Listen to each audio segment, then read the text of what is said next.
अजय पिछले 4-5 सालों से अपने शहर में होने वाली मैराथन में हिस्सा लेता था, लेकिन कभी भी उसने रेस पूरी नहीं की थी।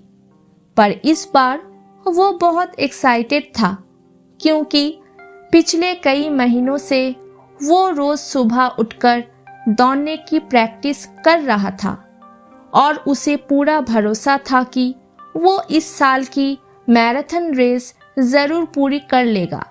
देखते देखते मैराथन का दिन भी आ गया और रेस शुरू हुई।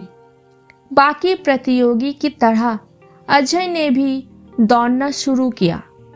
वो जोश से भरा हुआ था और बड़े अच्छे ढंग से दौड़ रहा था, लेकिन आधी रेस पूरी करने के बाद अजय बिल्कुल थक गया और उसके जी में आया कि बस अब वहीं बैठ जाए। वो ऐसा सोच ही रहा था कि तभी उसने खुद को ललकारा, रुको मत अजय, आगे बढ़ते रहो। अगर तुम दौड़ नहीं सकते तो कम से कम जॉग करते हुए तो आगे बढ़ सकते हो, आगे बढ़ो। और अजय पहले के मुकाबले धीमी गति से आगे बढ़ने लगा। कुछ किलोमीटर इसी तरह दौड़ने के बाद अजय को लगा कि उसके पैर अब और आगे नहीं बढ़ सकते। वो लड़खड़ाने लगा। अजय के अंदर विचार आया, अब बस और नहीं बढ़ सकता। लेकिन एक बार फिर अजय ने खुद को समझाया, रुको मत अजय, अगर तुम जॉग नहीं कर सकते तो क्या हुआ, कम से कम चल तो सकते हो, चलते रहो। अजय अब जॉग करने की बजाय धीरे धीरे लक्ष्य की ओर बढ़ने लगा। बहुत से प्रतियोगी अजय से आगे निकल चुके थे और जो पीछे थे वे भी अब आसानी से उसे पार कर रहे थे।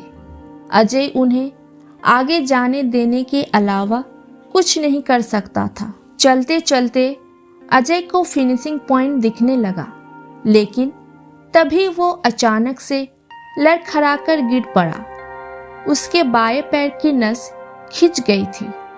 अब कुछ भी हो जाए मैं आगे नहीं बढ़ सकता।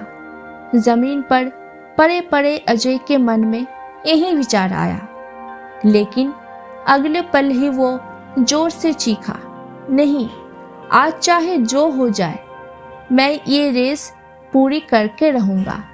ये मेरी जिद है। माना मैं चल नहीं सकता, लेकिन लड़खड़ाते लड़खड़ाते ही सही इस रेस को पूरा जरूर करूंगा। अजय ने साहस दिखाया और एक बार फिर असहनीय पीड़ा सहते हुए आगे बढ़ने लगा। और इस बार वो तब तक बढ़ता रहा जब तक उसने फिनिशिंग लाइन पार नहीं कर ली। और लाइन पार करते ही वो जमीन पर लेट गया। उसके आंखों से आंसू बह रहे थे। अजय ने रेस पूरी कर ली थी। उसके चेहरे पर इतनी खुशी और मन में इतनी संतुष्टि कभी नहीं आई थी। आज अजय ने अपने चलते रहने की जिद के कारण ना सिर्फ एक रेस पूरी की थी, बल्कि जिंदगी की बाकी रेसों के लिए भी खुद को तैयार कर लिया था। दोस्तों, चलते रहने की जिद हमें किसी भी मंजिल तक पहुंचा सकती है। बाधाओं के आने पर हार मत मानिए। ना चाहते हुए भी कई बार कंडीशंस ऐसी हो जाती है कि आप बहुत कुछ नहीं कर सकते, पर ऐसा कंडीशन को कुछ भी ना करने का एक्सक्यूज मत बनाइए। एकदम से रोकिए नहीं, थोड़ा थोड़ा ही सही आगे बढ़िए। और जब आप ऐसा करेंगे तो अजय की तरह आप भी अपने जिंदगी की रेस जरूर पूरी कर पाएंगे और अपने अंदर उस खुशी और संतुष्टि को महसूस कर पाएंगे जो सिर्फ चलते रहने की जिद से आती है। तो दोस्तों, कैसी लगी आज का ये वीडियो हमें कमेंट में ज़रूर बताइए। अगर अच्छी लगी हो तो लाइक और शेयर कीजिए। धन्यवाद।